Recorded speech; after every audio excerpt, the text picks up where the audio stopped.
Hey guys, welcome to our last video in the unit. So today we're going to talk about the transfer of power between Herbert Hoover and this guy on the right, FDR, during the Great Depression. And we'll start to get into what FDR does to help fix our economic problems. So right off the bat, you can see we're looking at two presidents, a Republican and a Democrat, one of which, Herbert Hoover, is going to be blamed for all of the economic problems we experienced during the Depression. Right? This sign is super sassy, right? If you like the Depression and want more of it, go ahead and vote for Hoover. And then here is Franklin Roosevelt going to come around, running the election of 1932, and he's going to promise this New Deal for the American people. So just to recap, we've talked in the past of how the stock market crashing leads to and helps lead to the Great Depression, which is the largest economic crisis that we have ever experienced in the United States. When this starts to happen, people lose their money, they lose their jobs, and many lose their homes. And we see these communities, these little shanty towns pop up on the outskirts of cities when people are no longer able to pay the mortgage on their home and the bank will take it back. And people are at this point starting to blame the president at the time, Herbert Hoover, for all of these problems.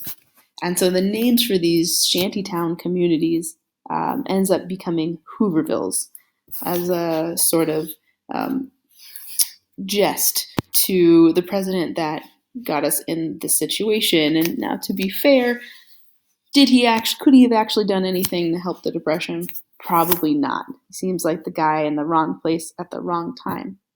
However, he did make one more misstep, passing this tariff called the Smoot-Hawley tariff. I don't actually know how to say that.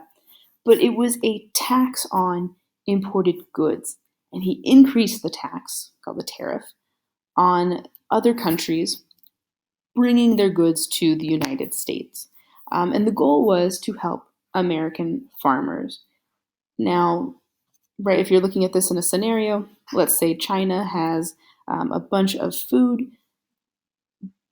What Hoover decides to do is increase the tax on the food coming from China or other countries in the hopes that would force Americans to buy local. And this is a cool idea, but ultimately completely failed. It was a major problem because what it ultimately did was make American food actually too expensive.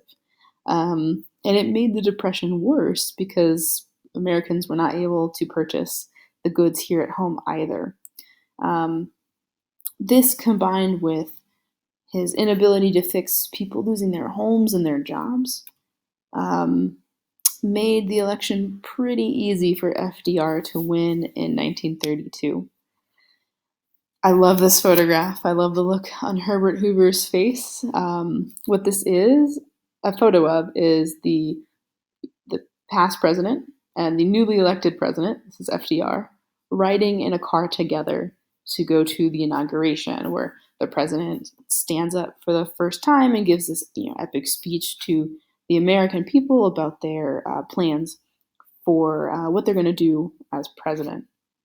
And so you can see here, Hoover is realizing, hey, if he had been able to dig us out of the Depression, maybe he would still have a job.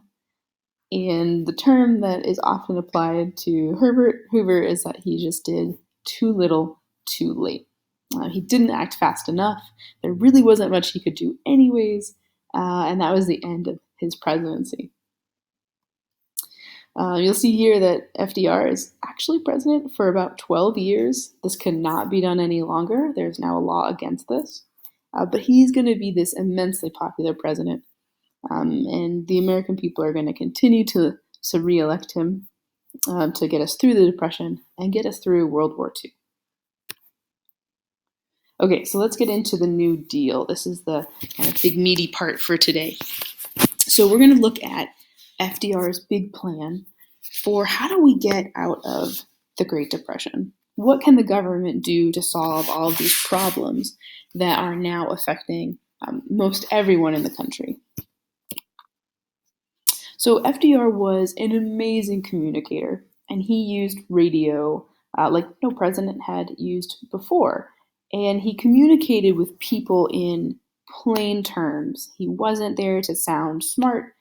He wanted to use this technology to reach people. At the end of the day, they're sitting there in their living rooms by the fire, listening to a radio, and that's where we get the term fireside chats.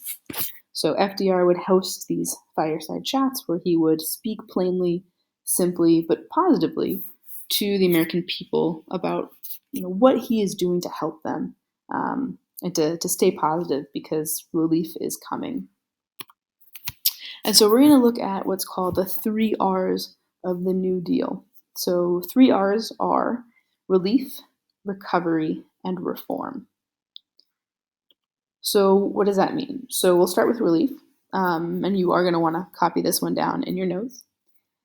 But relief just means any action that the government is taking to help people who are suffering from the depression. So to me, this looks a little Dust Bowl-like. We've got a lot of people who are hurting, farmers who are hurting because their crops are ruined. So how are we going to help out those people? So 2 examples I have for you of what relief legislation looks like are on the screen. So the CCC, and there's going to be a lot of acronyms and a lot of vocab here. I wish I could make it less so, but this will show up on STAR, and I want to make sure we got our bases covered.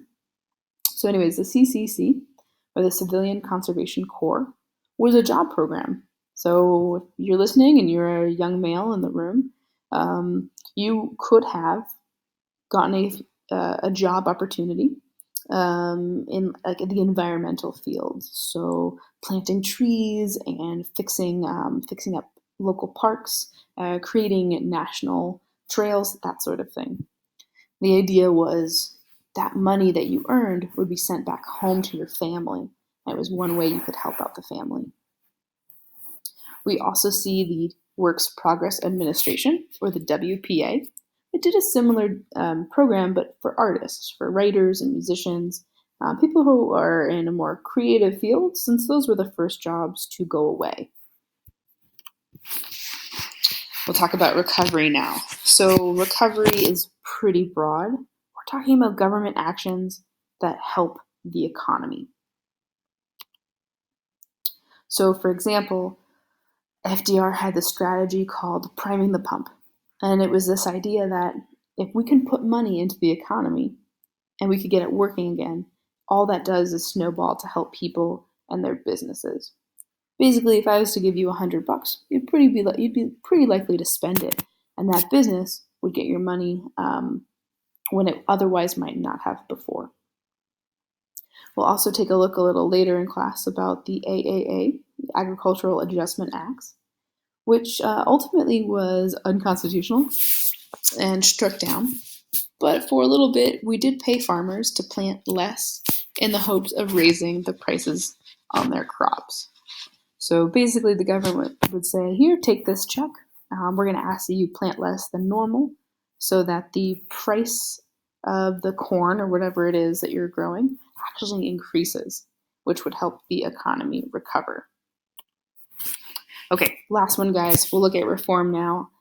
Reform means any action to fix the economic structure itself to stop crashes from happening in the future. So FDR is thinking, it's not enough just to fix the problem today. We need to fix the problem from happening again tomorrow. These are 2 key ones. I would say if you learn nothing from this video, star these examples. The Social Security Act is still in effect today. You and your employer pays into this system, which provides insurance for you if you are unemployed, and the options for a pension.